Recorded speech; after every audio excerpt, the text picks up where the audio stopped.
Politics is service for the people, for those who elect a politician. Angela Merkel's a leader. She's not a follower. Strong-willed, firm. She is a problem solver.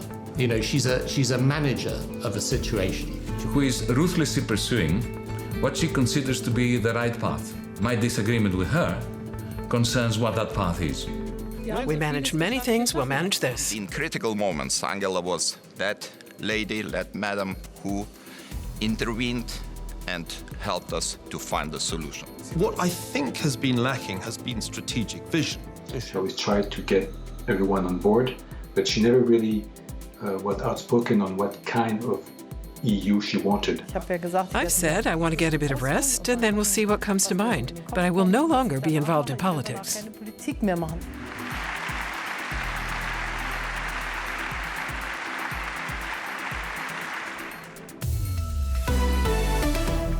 We begin the day as the sun begins to set on the era of German Chancellor Angela Merkel.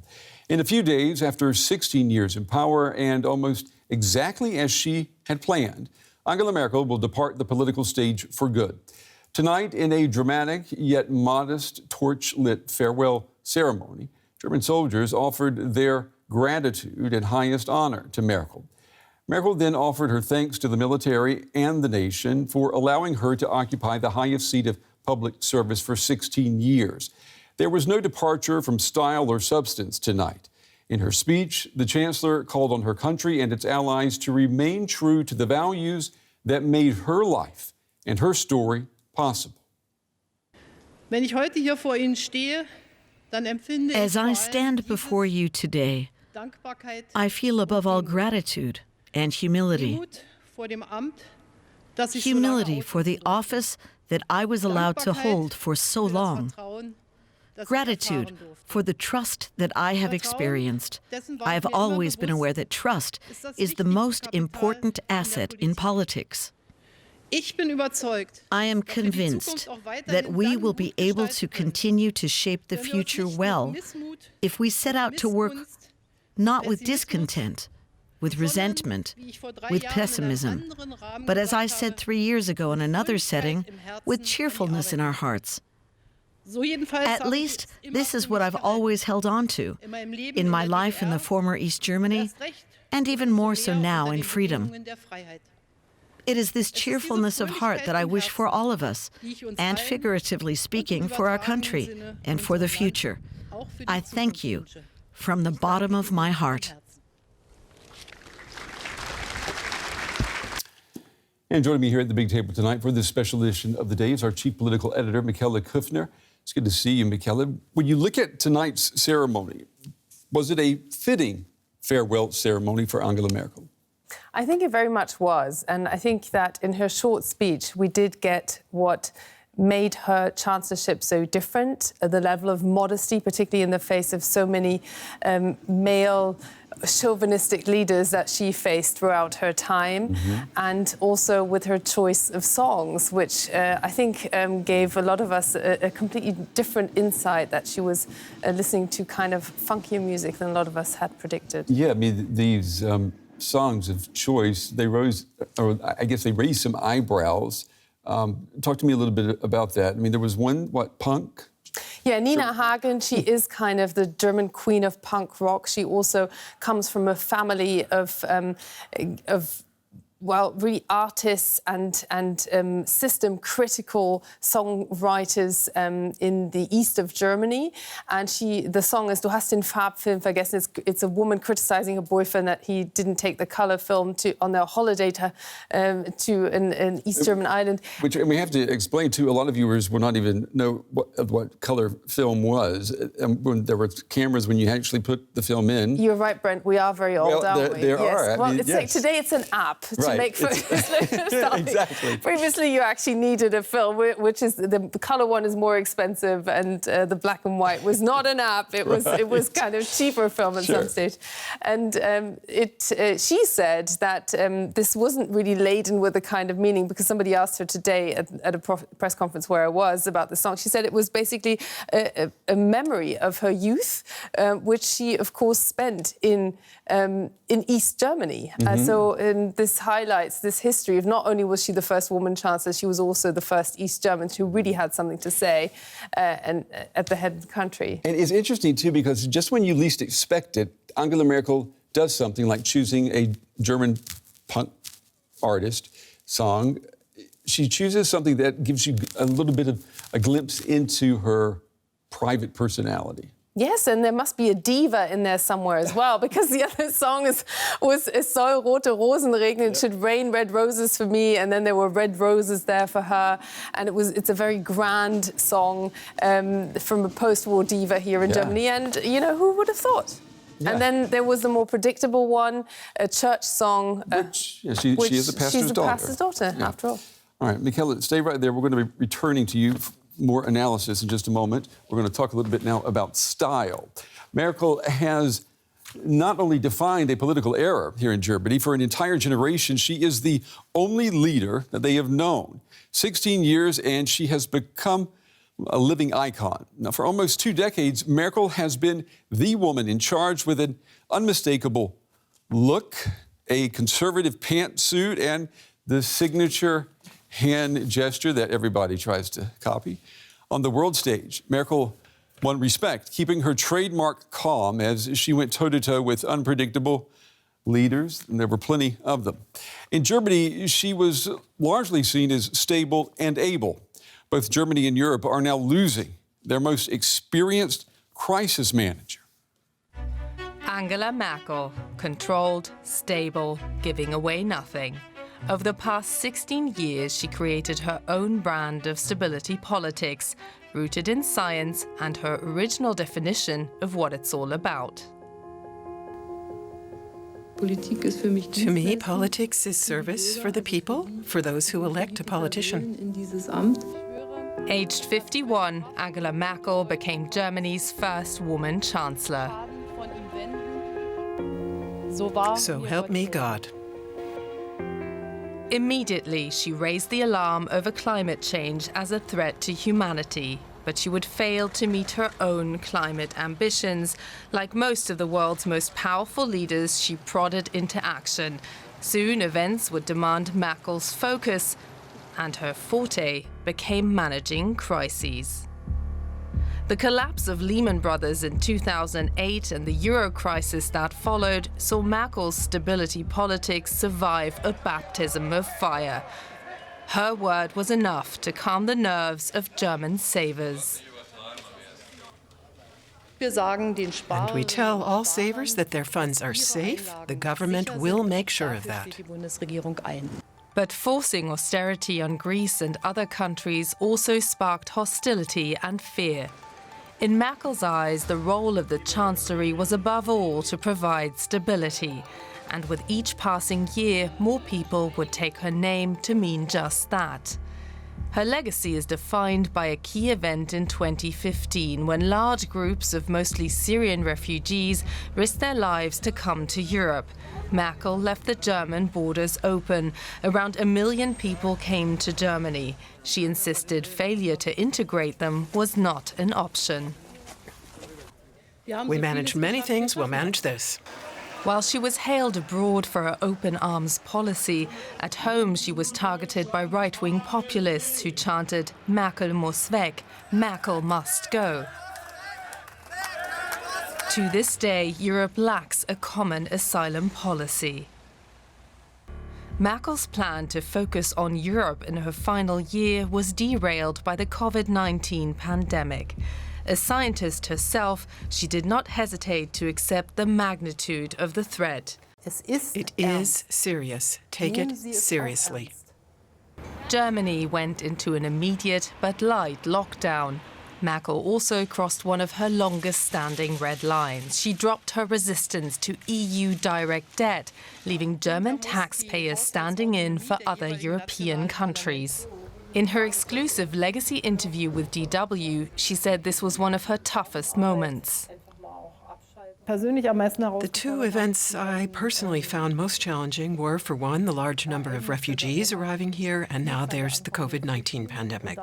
And those are perhaps the ones where you could see people directly affected, where people's fates were at stake.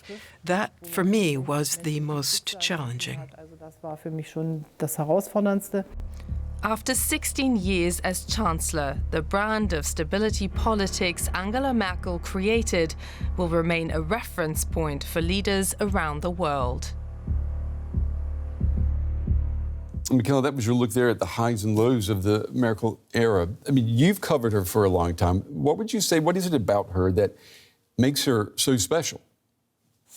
Her focus on the doable and her endless patience of actually bridging positions and bringing about compromise one way or the other. Where did she get that patience from? I have no idea. Maybe it is deep-rooted in her faith. That clearly is a big aspect. She says, I mean, she wishes for her successor, Olaf Scholz, the lightness of heart, the joy of in that office. I actually genuinely believe her that she does have that joy. And that focus. Amazing. Yeah, and she has an incredible intellect at the same time. Having said that, all of these positive attributes at the same time feed into what I would see are her biggest faults, which is that she identifies challenges like digitization, like the climate challenge that she identified, and then focuses completely on what is doable. And in a way, it's the exact opposite of like an Emmanuel Macron, who has this vision, communicates it, and then starts worrying about how he's going to get there. Merkel will always have built the road to get where she wants to get. If she knows she can't get there, she will redefine the goal. Yeah, don't inspire me, show me how to get to inspiration. Yeah, that's a very good point. Which events would you say stick out most for you during these last 16 years? I mean, which events have defined the Angela Merkel era? Well, they are absolutely 2015, because that is the one time where she decided alone, which is very unusual for her. Then the corona pandemic, it really crashed her final 2 years in office, where she wanted to build legacy in terms of Europe, in terms of being a European leader, and particularly finding a new joint EU stance towards and also against China. So that totally didn't work out. And then what is a completely non-event, all the events she managed to prevent. She didn't manage to prevent Brexit, but she did hold the shop together within the EU. Whoever you ask will tell you that. So that really is something, it's not spectacular, but in some it really is, because that was not a given. It just feels like it right now. Yeah. Michaela, stand by. We're going to come back to you in just a moment. Now we want to talk about shoulders. Merkel has rubbed shoulders with some of the most powerful and influential people in the world during her 16 years on the world stage. One of her most memorable moments was when those same shoulders got an unexpected and unannounced massage from former U.S. President George W. Bush. Oh, we remember that, don't we? He spoke to DW's Ines Pohl about that famous tactile moment. I wouldn't call it an extended massage. I'd call it a, I mean, she was, it's kind of a spontaneous reflection of friendship. And I'm sure people, didn't know what to make of it, but I didn't mind it. I thought it was kind of, wow. And it's kind of, I don't know, yeah. I mean, it's one of those things that just happened. It certainly wasn't scripted. Thank you. No back rubs.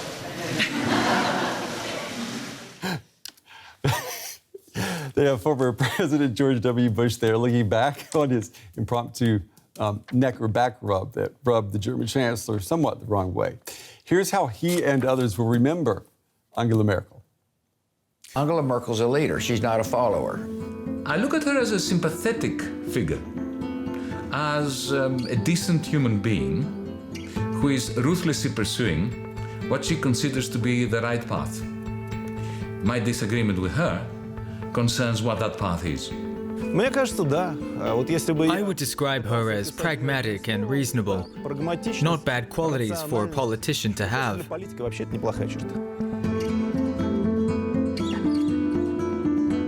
she's a very strong and determined woman, but she uses that strength to inspire, not to intimidate.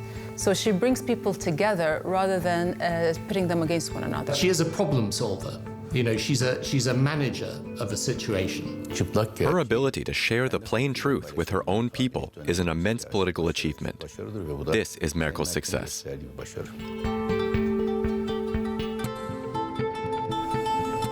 Mrs. Merkel is not complicated. She's quite transparent. She's respectful and demands to be respected. Strong-willed, firm, decisive. Nobody could doubt Angela Merkel's political competence, her political skill, her tactical brilliance. What I think has been lacking has been strategic vision. I appreciate her as something of a mosaic, because there's many parts to her.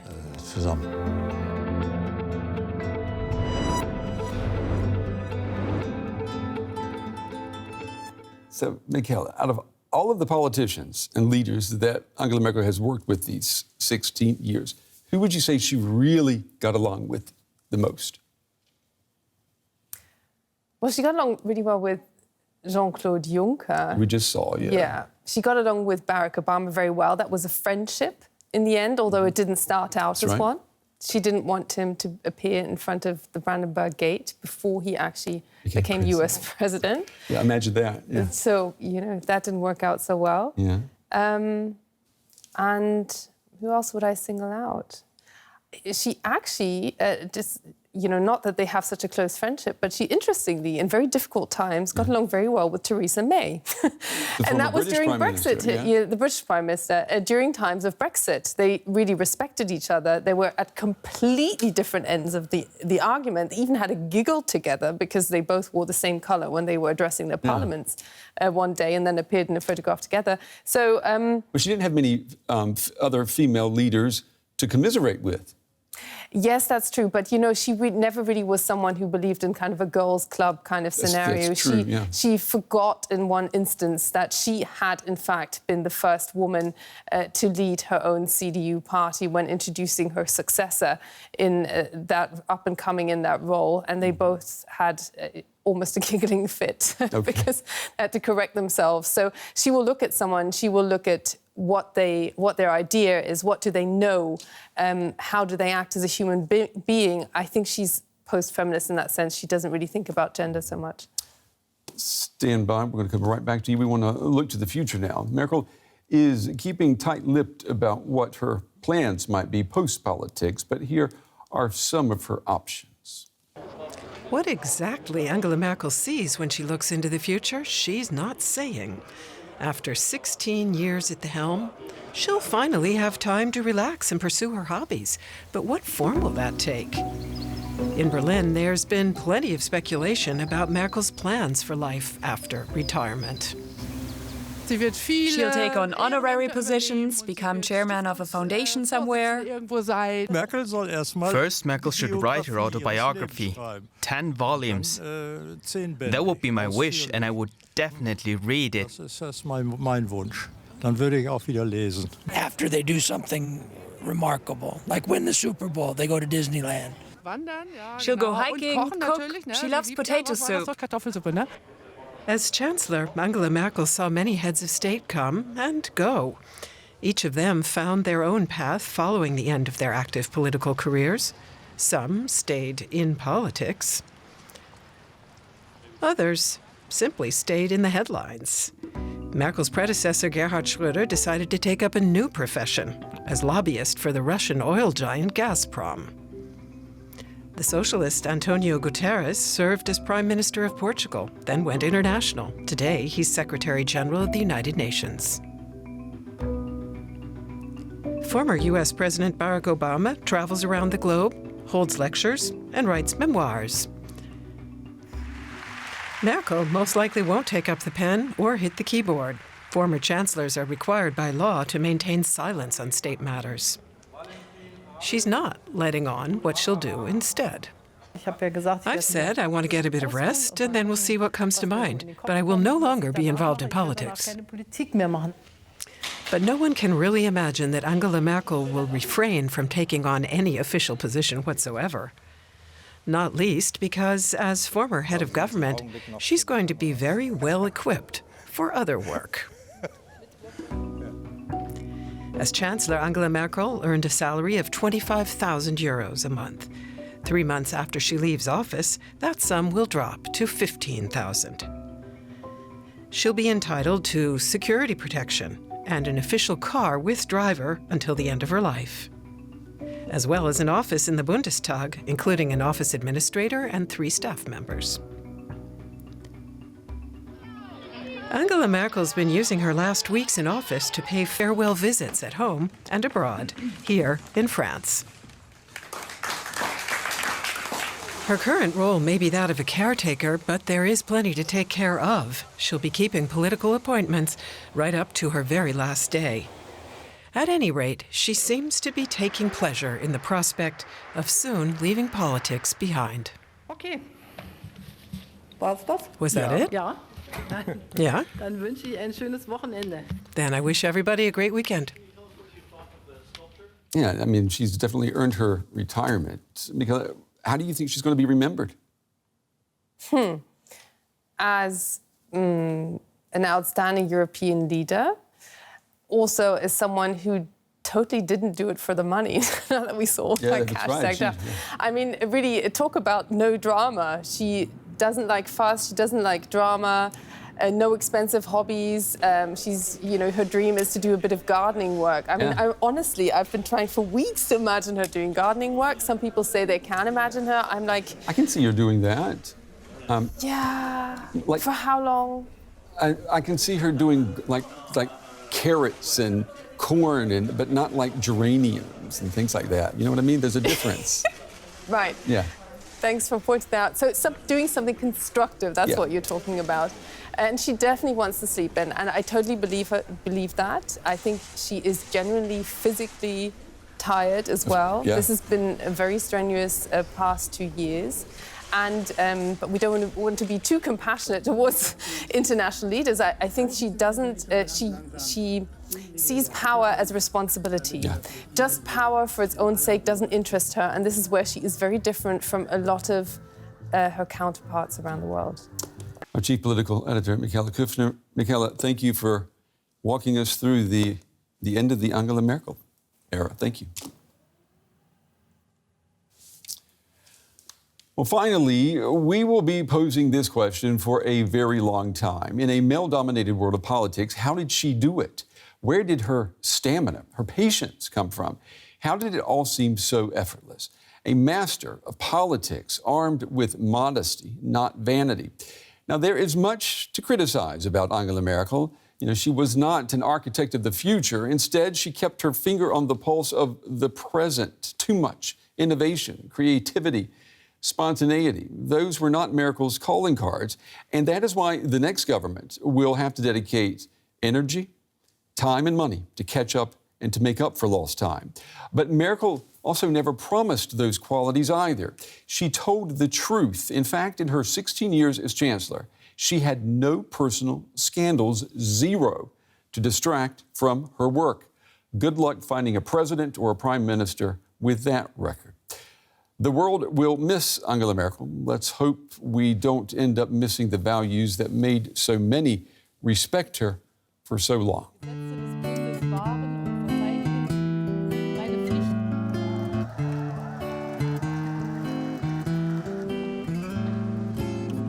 We'll meet again. Don't know where, don't know when, but I know we'll meet again some sunny day.